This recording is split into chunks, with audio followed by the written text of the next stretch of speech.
You're listening to Easy Travels, an original podcast from Next Travel Group. Hello, everybody. Welcome back to another edition of the Easy Travels podcast, Next Travel Group's first and only original podcast. My name is Chris. Joining me once again is the man who needs no introduction, the Simon to my Garfunkel. It's Coach Martin Mussey. How you doing, Martin? I'm doing fantastic, Chris. No troubled waters here. We are doing fantastic because we have another great guest joining us today on the podcast. Everybody, please welcome Mr. John Chernesky, Chief Sales Officer of Norwegian Cruise Lines. How are you doing, John? I'm doing fantastic, Martin and Chris. Thanks so much for having me here today. Yeah, we are so glad to have you on and get to chat with you.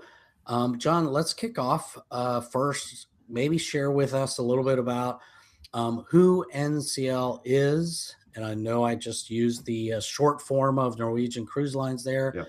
But who you are and any big news recently? Wow, yeah, there's a lot going on at NCL, and we are celebrating our 60th anniversary later this year, which is big news in and of itself. But we just introduced our newest member of the fleet, the Norwegian Luna, which came out about a week and a half ago.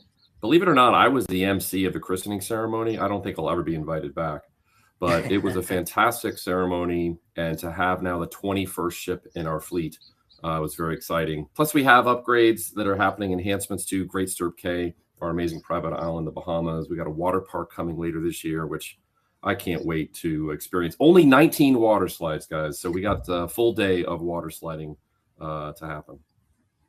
That's awesome. Before I turn it back over to you, Chris, I just have to say this real quick, John. I think I've seen you MC something at least one other time myself. I know you've done other things, and every time you say, I don't think they're going to invite me back. Somehow you keep getting invited back. Yeah, I think they have low standards. I'll be honest with you. So during the ceremony on the Luna, we have a new show celebrating the music of Elton John, and it is absolutely fantastic. Arguably my favorite show I've ever seen. I'm a big fan of Elton. And I actually sang a lyric from one of his songs during the ceremony. And I don't sing, but I did. And I made eye contact. I locked eyes with Brian, who's our VP of Entertainment. And the look on his face told me, John, don't ever sing again. So I won't, but it was a fun ceremony. It was great to welcome Luna, and yeah, we're very excited. That was very exciting. So, John, we work with a lot of different cruise lines in this industry, obviously, but what's one thing that is unique about NCL that our listeners and members should maybe know? That's a hard question to answer because for me, it's very challenging to drill it down to one. And assuming, obviously, the background of the audience and what they know about us, maybe they know nothing. I think we have a broad appeal. I joke that we appeal to people say, are you in the contemporary or the premium or the luxury segment? And I say we're in the contemporary premium luxury segment, all one word. And I say that because we have everything from an inside cabin doing a 3-day cruise on the getaway down to the Bahamas. And we have Haven luxury suites doing Northern Europe to Iceland and Norway. Which is absolutely luxury and premium in between, sailing to Alaska, going to Glacier Bay. So I really feel like we have something for everybody that really allows for great multi-generational travel, which we know is very popular and continues to be, as it should. That's what people are investing their money in, which is awesome. Fantastic, yeah. Now, I know that many of our listeners know who NCL is, but what is maybe a little known fact or some key things that you really think that advisors should not miss, or maybe they don't realize about NCL? Well, I think because of, and it obviously depends on what ship you're on and the itinerary, and is it a 3-day trip or is it a 12-day cruise, whatever that might be. Are you on Pride of America sailing Hawaii and no days at sea and overnights in 2 different ports, or Alaska, like I say, Europe, Caribbean? If you're, depending on where you're at, to me, cruising is about food. I'm a foodie. And I love the specialty restaurants that we have. And to give you an example, on the Luna and her sister ship, the Aqua, which came out last year, there are 8 specialty restaurants to choose from. And if you're on a 7-day trip, it's hard to get to all 8 of them. And so I really believe in the power of sharing, with your family and friends, having a great meal and figuring out what you all want to do when you're on board. So I would work with your clients, if you're a travel advisor for the Great Connection Group, and really try and help them understand what they want to do during that trip and maximize it so that you don't miss out. And so I think that experience, and with our Free at Sea program, we include as part of that, a couple or 3 different nights of dining if you're on a 7-day trip and you're in a balcony cabin, as an example. So take advantage of those specialty restaurants when you're on board. Makes a lot of sense.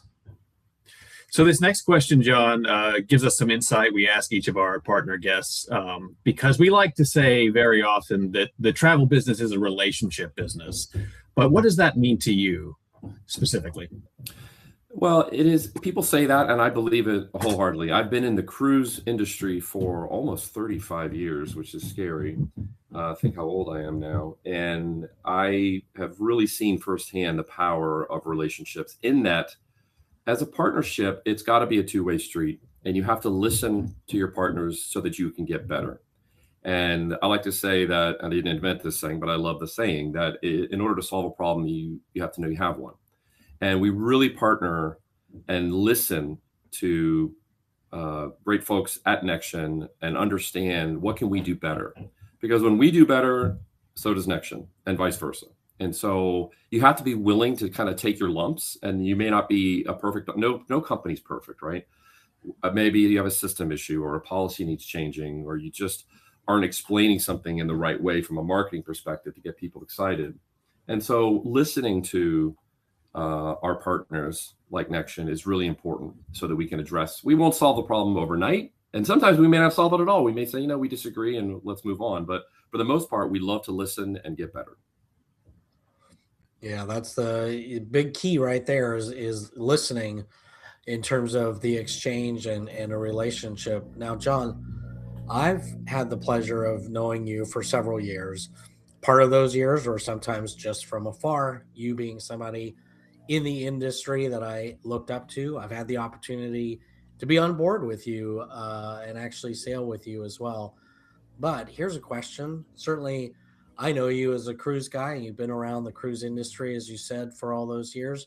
But what do you like doing when you're not working hard at NCL? Well, if my wife ever listens to this, I just love spending time with her and listening to her talk to me. If she's not listening to this, I love playing golf, especially with my boys. I have twin boys. They're freshmen in college now at the Miami University, the proper one in Ohio. And so when they're on break, or I get to see them and to be able to go out and play golf with them, and my wife doesn't golf, she comes out with us, and it's just a great time to bond as a family and enjoy those moments of incredible frustration over the game of golf, which is ridiculous. For those listening who aren't playing golf now but are thinking of it, I'd recommend you not go do something else. Oh, that's funny. So just as a quick follow-up, I have to ask, and what a great thing to share, with your boys. So is there a favorite golf course? Oh, that's a tough question. Much like picking your favorite son, which for me is easy. So my favorite son is Murphy, which is our Labradoodle. But honestly, I would say I've been very spoiled with some really great golf courses. I played a course in Ireland last year called Tralee, and that's probably my favorite course that I've played. Now, I did play well that day, so that always helps as a good memory. But I'll go with Tralee. That sounds amazing. That's awesome. John, I did want to ask, because you mentioned it earlier, and I think it's a major selling point for cruises. You mentioned that cruises are all about food, and that's like the big thing that draws a lot of people in. What is either your favorite place to eat within the NCL network, or if you'd rather not pick a restaurant, what is your favorite dish or meal? Like, what is the ultimate cruise meal for you? So my answer on my favorite restaurant at Norwegian is, and you've noticed a trend here that it's hard for me to boil things down to just one, but I love Palomar, which is our Mediterranean style restaurant, and they do a bronzino where they bake it in the salt crust. and they come tableside and they serve it up. That is hard to beat. We have Cagney's, which is our steakhouse, which is fantastic. But I actually love the filet mignon that comes in Le Bistro, which is our French restaurant. So I've been very spoiled with some fine dining through the years. I also love our Indulge Food Hall, which allows for you to sit at a table and order off an iPad device, and food just comes magically, and all sorts of cuisine options. So you don't have to all have the same. One can have barbecue, the other can have Indian food. It's amazing. So that variety is pretty cool. I find that, when you're traveling with family, especially, or a larger group, having options really helps everybody. So that's really awesome. Yeah. So I work, specifically with travel advisors on really focused on building their business. What's one or two things, since we've already established you can't pick one, maybe five? No, just kidding. How does NCL partner for mutual success? Well, I think we've made some decisions over the last 6 months or so, especially, that have really, I think, put us at the forefront of investing in our partners and making sure that at the end of the day, if you're a travel advisor working for Nexion, you're running a small business and you need that to be profitable to continue, and you want to grow your business. And so by eliminating NCFs, which for those in the business will know what that means, that puts more money in the pockets of the advisors, simply put. And we want, at the end of the day, you need, as an advisor, they need to work with their clients, qualify them in a way that understands what is the best brand for them. And we truly want advisors to put their clients on the best brand that is for them. We think we have something for almost everybody, so I'm a little biased, and we hope NCL is the choice that you make. But sometimes, a client will have preferences and they want to go somewhere else, and that's fine. But when you have an influence over your client, we want travel advisors to know that we have their best interests at heart and that we are investing in them financially so that they can grow. And so I think that's one good example. The other is, just opportunities to get on board, and the discounts we give once you embark on our NCLU training program is pretty significant, because people sell best what they know.